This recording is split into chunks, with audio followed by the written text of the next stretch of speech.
سے ہیں جنہوں نے اللہ کے عرش کو اٹھایا ہوا ہے، ومن حولہ، اور وہ فرشتے عرش کے ارد گرد ومن حولہ چکر لگاتے ہیں، یسبحون بحمد ربہم، چکر لگانے کے ساتھ ساتھ ہر وقت اللہ کی تسبیح و تعلیل، اللہ کی حمد کرتے رہتے ہیں۔ وَيُؤْمِنُونَ بِهِ، اور وہ لوگ جو ایمان کی دولت سے سرفراز ہوئے، جو اس گراں نعمت سے مالا مال ہوئے، وَيُسَبِّحُونَ بِحَمْدِ رَبِّهِمْ، کسی وقت کی تعین نہیں اور کوئی وقت معین نہیں، فرمایا وَيُسَبِّحُونَ بِحَمْدِ رَبِّهِمْ وَيَسْتَغْفِرُونَ لِمَنْ فِي الْأَرْضِ، ہر وقت بندہ مومن کے لیے اللہ کے فرشتے جو ہوتے ہیں وہ توبہ و استغفار کرتے رہتے ہیں۔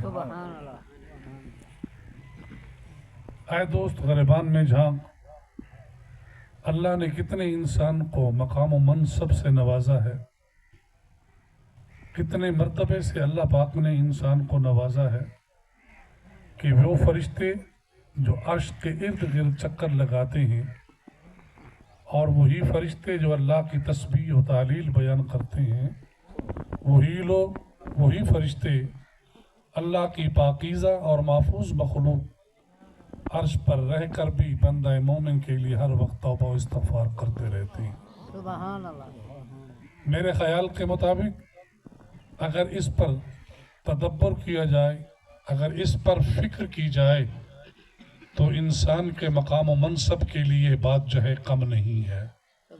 اے انسان، سوچ تو صحیح، کتنی رفعتوں سے اللہ پاک نے تم کو نوازا کہ فرشتے بھی تیرے لیے ہر وقت اللہ کی بارگاہ میں توبہ و استغفار کرتے رہتے ہیں، ہر وقت تیرے لیے توبہ کرتے رہتے ہیں۔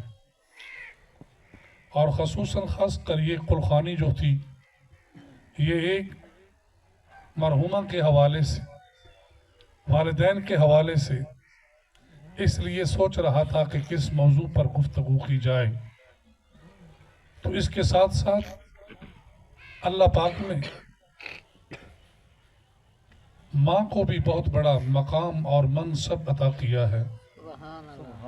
آج معاشرے کے اندر بہت بڑی اس بات کی کمی ہے، خاص کر نوجوان نسل کے اندر، ہمارے دل کے اندر والدین کا قبا حق وقت وہ احترام جو تھا وہ باقی نہیں رہا۔ اور قرآن کی ایک آیت کریمہ نہیں، متعدد آیات کریمہ قرآن پاک کی اس بات پر شاہد ہے کہ اللہ پاک نے اپنی وحدانیت کے بعد اگر مقام و منصب عطا کیا ہے تو والدین کو عطا کیا ہے۔ سبحان اللہ۔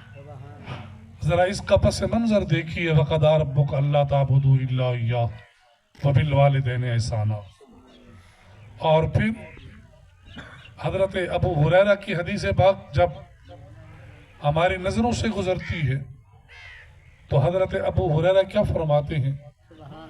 کون ابو ہریرہ؟ اصحاب صفہ کی یونیورسٹی پر بیٹھ کر پڑھنے والا طالب علم، جس کو خود میرے مصطفیٰ کریم نے پڑھایا تھا۔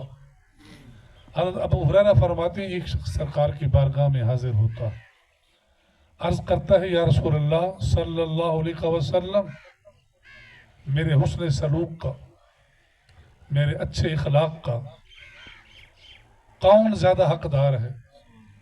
نبی پاک نے جواب کے اندر کیا ارشاد فرمایا؟ رحمت عالم نے فرمایا قال امک، تیری ماں اس بات کی زیادہ مستحق ہے کہ تو اس کے ساتھ حسن سلوک کے ساتھ پیش آئے۔